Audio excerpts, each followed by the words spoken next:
snow was falling fast. In the cold and the darkness, a poor little girl with bare head and naked feet roamed through the streets.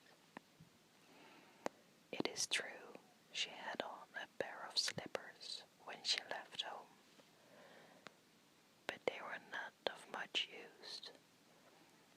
They were very large, so large indeed that they had belonged to her mother, and the poor little creature had lost them in the running across the street to avoid two carriages that were rolling along at a terrible rate.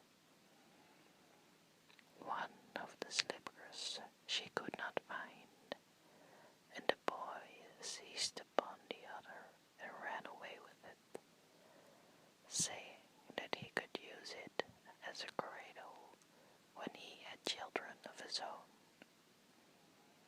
So the little girl went on with her little naked feet, which were quite red and blue with the cold. In an old apron she carried a number of matches, and had a bundle of them in her hands. No one had bought anything of her the whole day, nor had anyone given her even a penny. Shivering with cold and hunger, she crept along. Poor little child, she looked a picture of misery. The snowflakes fell on her long, fair hair, which hung in curls on her shoulders, but she regarded them not.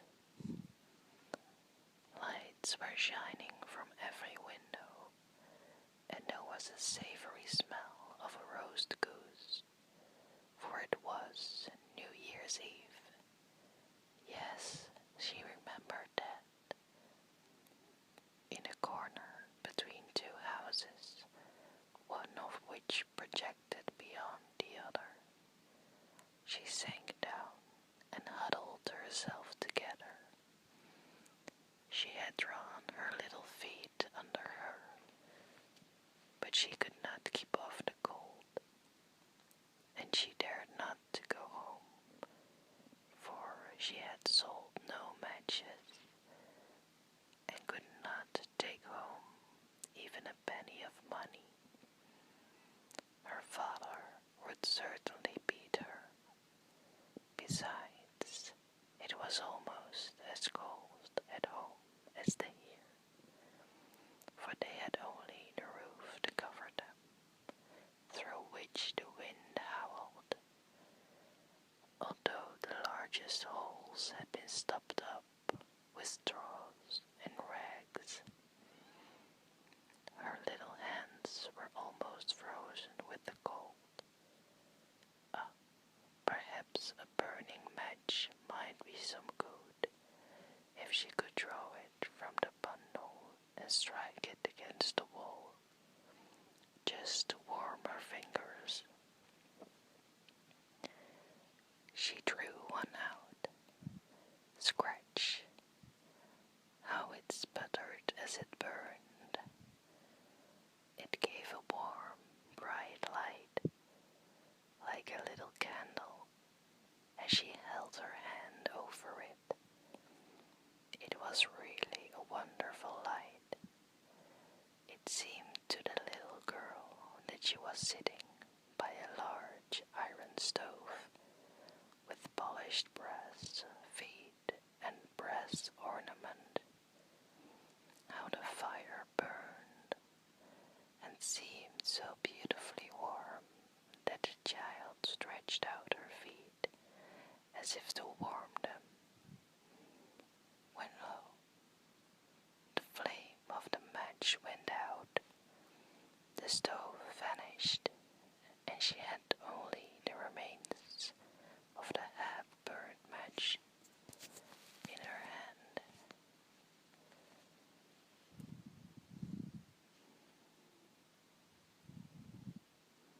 She rubbed another match on the wall, burst into a flame, and where its light fell upon the wall, it became as transparent as a veil, and she could see into the room. The table was covered with a snowy white tablecloth, on which stood a splendid dinner service and a steaming roast goose, stuffed with apples and dried plums. And what was still more wonderful, the goose jumped down from the dish and waddled across the floor, with a knife and fork in its breast, to the little girl. Then the match went out, and there remained nothing but a thick, damp, cold wall before her. She lighted another match, and then she found herself sitting under a beautiful Christmas tree. It was larger and more beautifully decorated than the one which she had seen through the glass door at the rich merchant's.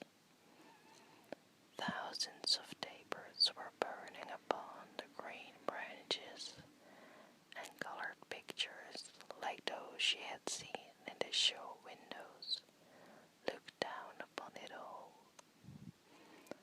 The little one stretched out her hand towards them, and the match went out. The Christmas lights rose higher and higher, till they looked to her like the stars in the sky. Then she saw a star fall, leaving behind it a bright streak of fire. Someone is dying, thought the little girl, for her old grandmother, the only one who had ever loved her, and who was now dead, had told her that when a star falls, a soul was going up to God. She again rubbed the match on the wall, and the light shone round her. In the brightness stood her old grandmother, clear and shining, yet mild and loving in her appearance. "Grandmother," cried the little one, "oh, please take me with you. I know you will go away when the match burns out. You will vanish like the warm stove, the roast goose, and the large, glorious Christmas tree." And she made haste to light the whole bundle of matches, for she wished to keep her grandmother there. And the matches glowed with a light that was brighter than the noonday. And her grandmother had never appeared so large or so beautiful.